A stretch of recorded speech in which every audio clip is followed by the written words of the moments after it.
চলো আজকে তোমাদের ঘুরিয়ে দেখাই ঝাড়গ্রামের প্রায় 500 বছরের পুরনো কনক দুর্গা মন্দির। ঝাড়গ্রাম থেকে প্রায় 15 কিলোমিটার ডুলুং নদীর তীরে গভীর জঙ্গলে অবস্থিত, চারপাশ প্রাকৃতিক সৌন্দর্যে মোড়া এই মন্দির। এখানকার দেবী অশ্বারোহিণী চতুর্ভুজা।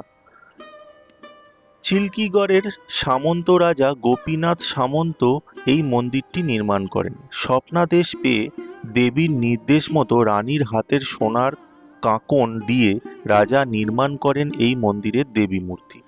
নাম হয় কনক দুর্গা। সেই থেকে মন্দিরটির নাম হয় কনক দুর্গা মন্দির। 1960 সালে আসল মূর্তিটি চুরি হয়ে যায়। কিছু বছর পর রাজার বংশধরেরা অষ্টধাতুর একটি কনক দুর্গার মূর্তি মন্দিরে প্রতিষ্ঠা করেন। 2007-2008 সালে মাও আমলে দুবার চুরি যায় মূর্তি। প্রতিবারই নতুন করে তৈরি হয় অষ্টধাতুর মূর্তি। বর্তমান মূর্তিটি দেবীর নবনির্মিত মূর্তি। দুর্গাপুজোর 4 দিন বিশেষ রীতি আচার মেনে পুজো চলে ঝাড়গ্রামের কনক দুর্গা মন্দিরে। এই 4 দিন দেবীকে হাঁসের ডিম, মাছ পোড়া, শাক ভাজা ও পান্তা ভাতের ভোগ নিবেদন করা হয়। অষ্টমীর রাতে মন্দিরে পাঁঠা বলি দেয়া হয়। পশ্চিম প্রান্তের দালানে একসময় নরবলি হতো। সেই রক্তে পুজো হতো কনক দুর্গা।